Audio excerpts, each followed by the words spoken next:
ይሄ የምታዩት የሌቭል 3 እና የሌቭል 4 ከርዳዳ ወረቀት የማ ቢሆን ጥሩ ነው?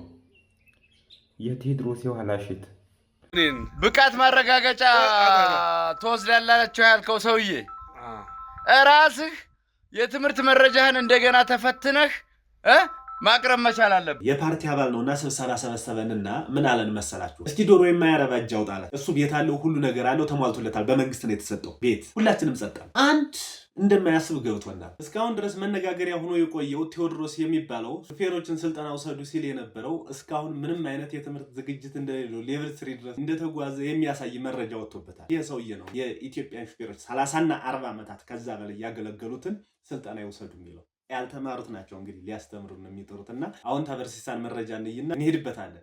ወገኖቼ ዛሬ ምን ይዤ እንደመጣው ብታዩ። ይሄ የምታዩት የሌቭል 3 እና የሌቭል 4 ከርዳዳ ወረቀት የማ ቢሆን ጥሩ ነው? የቴዎድሮስ የኋላሽት። ቴዎድሮስ የኋላሽት ማን ነው? አሁን በቅርቡ ከትራንስፖርትና ሎጂስቲክ ሚኒስቴር ጋር በመተባበር ሹፌሮችን የ5 ቀን ስልጠና ሰጥቼ ፈትናለሁ አበቃለሁ ያለ ሰው ነው። ያልበቃ ሰውዬ ማለት ነው።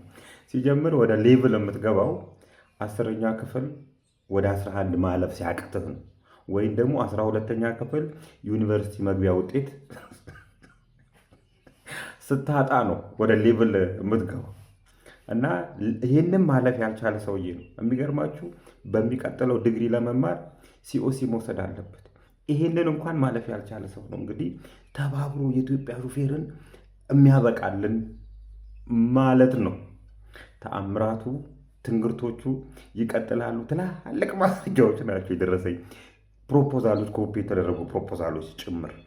ቀስ እያልን እናወጣታለን። ቢኮዝ በስነ ስርዓት ሳንረብሽ በስነ ስርዓት መብታችንን እንጠይቃለን። ይሄ ከምንም የሚገናኝ ከመብት ጥያቄ ጋር የተገናኘ ብቻ ነው። ስለዚህ እንቀጥልብሃለን ነው የምልህ። ቴዎድሮስ የኋላሽት ክሞንክ የትራንስፖርትና ሎጂስቲክ ሚኒስትር። ለሁሉም ሹፌሮች ይሄ ጉድ እንዲደርስ ላይክ አርጉት። እንግዲህ አይታችሁታል። መጀመሪያ ላይክ ኤንድ ሰብስክራይብ እያደረጋችሁ ለሁሉም እንዲደርስ ሸር ማድረጋችሁን አትርሱ። ይሄ ነው 3ኛ ክፍል ማለፍ ያቃተው ነው እንግዲህ የኢትዮጵያ ሹፌሮችን እንግዲህ ከ30 ዓመት በላይ በተለያየ አስቸጋሪ በሆነ ቦታ ላይ ሁሉን ተቋቁመው የሚያልፉ ሹፌሮችን ለፈተና ይቅረቡ ያለው እሱ ፈተና ማለፍ ያቃተው ነጋዴ ነው። በነገራችን ላይ ነጋዴ ጨካኝ ነው። ነጋዴ ማለት ነው ምህረት የሌለው ጨካኝ ነው። አንተ ከምን ታመጣዋለህ ለፍተህበታል ምናምን አያስብም ያንተን መክፈል እንጂ። ሰው ራሱ ጥንቃቄ እስካላደረገ ድረስ እንደ ነጋዴ ያለ ጨካኝ የለም። 10ኛ ክፍል ማለፍ ያቃተው ለራሱ መፈተን ሲኦሲ ማለፍ ያቃተው ሰውዬ 30 ዓመትና 40 ዓመት 20 ዓመት ያላነሰ ያሽከረከሩ ሹፌሮችን ሁሉ አካቶ ነው እንግዲህ የብቃት ማረጋገጫ ይውሰዱ ያለው። ይሄ ሰውዬ አሁን ይሄ እውቀት ነው የሚያስተምረው እሱ ሳያውቅ ምንድን ነው አሁን የሚባለው? ይሄ ሰውዬ ሲኦሲ ማለፍ ያቃተው ዲግሪ ያልተማረ ሰውዬ ሙሉ የኢትዮጵያን ሹፌር ይዘውረዋል። በኢትዮጵያ አብዛኛው ችግር እየገጠመን ያለው ከታች ያለው ካድሬ ጨካኝ አረመኔና ሳያውቅ ሊያሳውቅ ሲሞክር ነው።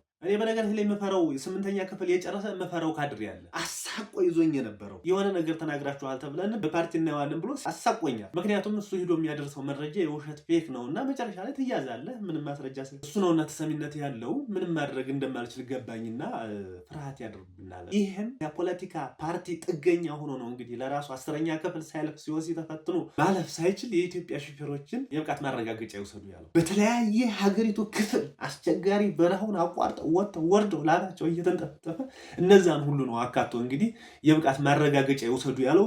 ቢዝነስ ሊሰበስብ ነው። የሰርተፊኬት ክፍያ ተከፍሎም ለሚያሰለጥናችሁ ተቋም ግን ክፍያ ተከፍላላችሁ የተባለው እንዴት ያለ አመቻችቶ ቢሄድበት ነው ይሄን ነገር እንደዚህ ሊባል የቻለው? ምንድን ነው ያልቻሉ ሹፌሮች ይኖራሉ፣ በገንዘብ የሚወስዱ ሹፌሮች ይኖራሉ። ግን 10 ዓመት በላይ ያሽከረከረ ሹፌር ሀገር አቋራጭ ይህን ሁሉ ይፈተናል። እንደውም እነሱ ናቸው ጥያቄ ሊጠይቁ የሚችሉት እንጂ የተሻለ ሌቭል ደረጃ ስጡን ብለው እነሱ ናቸው ሊጠይቁ የሚችሉት እንጂ ብቃታቸውን አረጋግጡ ይባላል። አሁን ተባርሲሳ እናመሰግናለን። እንደዚህ ያሉ መረጃዎች ሲወጡ ሼር ማድረግ አለብን፣ ሁሉም ይድረሰው። ይህንን አሁን ቶሎ ብለን አናቱን ካላልነው ነገ እንደዚህ ያሉ ማፊያዎች ይመጣሉ። የኑሮ ውድነቱን የሰቀሉት እንደዚህ ያሉ ስግብግብ ነጋዴዎች ናቸው። እንግዲህ ከትራንስፖርትና ሎጂስቲክ ሚኒስቴር ወጥቶ ነው ይህንን አዘጋጅቶ ንግድ ነድፎ ሹፌሩን ሁሉ ሊያስከፍለው የተነሳው። እኔ እኮ ሹፌሮች መጀመሪያ እሱ ይፈተን ሲሉ ምን ታይቷቸው ነው እል ነበረ።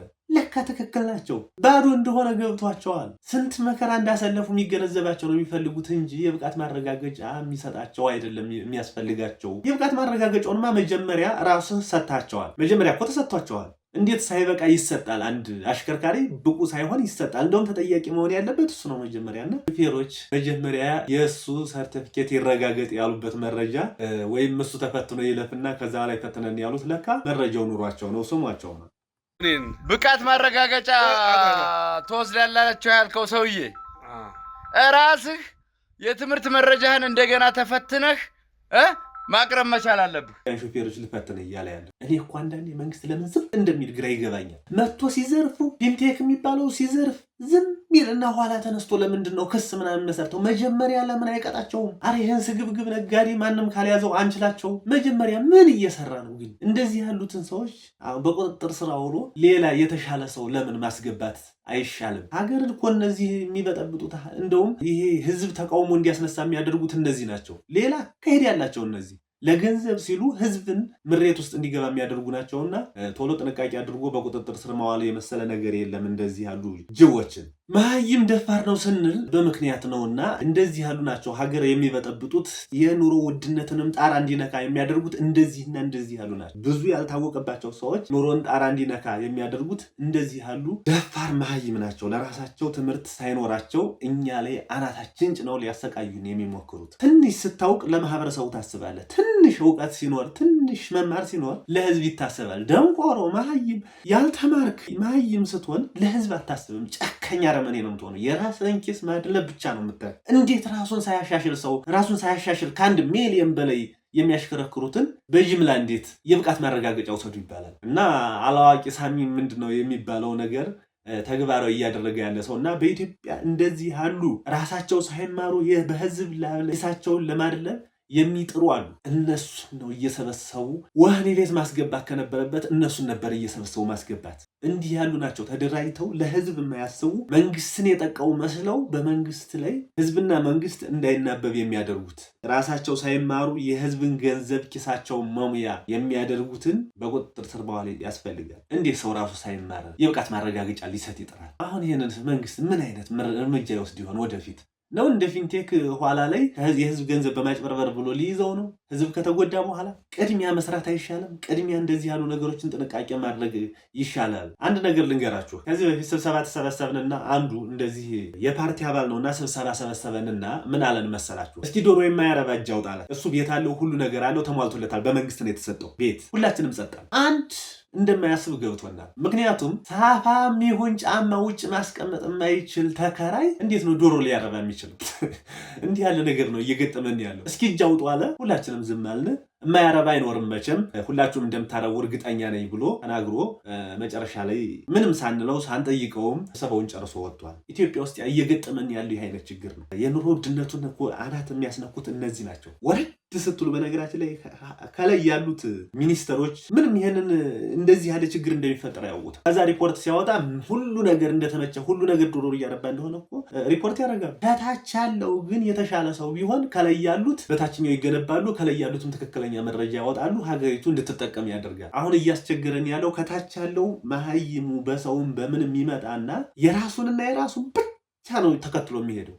የራሱን ብቻ ራሱ ከጠገበ መላ የኢትዮጵያ ሕዝብ የጠገበ ይመስለዋል። ራሱ ቤት ካለው መላ የኢትዮጵያ ሕዝብ ቤት ያለ ይመስለዋል። ራሱ የሚገርም ግቢ ካለው ሁሉም የኢትዮጵያ ሕዝብ የሚገርም ግቢ ያለው ነው የሚመስለው። በዚህ ልክ ነው የሚያስቡት አንዳንዶቹ። እነዚህ ሰዎች ናቸው ሀገርን እየበደሉ ያሉት። እነዚህን ሰዎች አውርዶ የተሻለ ሰው ቢመጣ ሀገር የተሻለ ደረጃ ላይ ትደርሳለች። የተሻለ ቦታ ላይ እኮ የተቀመጡ ሰዎች የተሻለ ነገር ሲያደርጉ እናያለን እኮ። አየር መንገድ ቀጥ አድርጎ እስካሁን የያዙት እኮ የተሻሉ ሰዎች ስለሚገቡበት ነው አይደለም? ሌሎችም የተሻሉ መስሪያ ቤቶች ቀጥ ብለው እንዲቀጥሉ የሚያደርጋቸው የተሻለ ሰው ለምሳሌ ጤና ሚኒስቴር የምንወስድ የተሻሉ ራሳቸው ዶክተር የሆኑ ትክክለኛ ፕሮፌሽናል የሆኑ ሰዎች ጤና ሚኒስቴር ላይ ስለሚመደቡ የኢትዮጵያ ዶክተሮች በሙያቸው ሲታሙ ታይቶም ተሰምቶም አያውቅም፣ ከዶክተሮች እስከታች ድረስ። ለዛ ነው በፕሮፌሽናል በሙያው ሰው ሲሰራ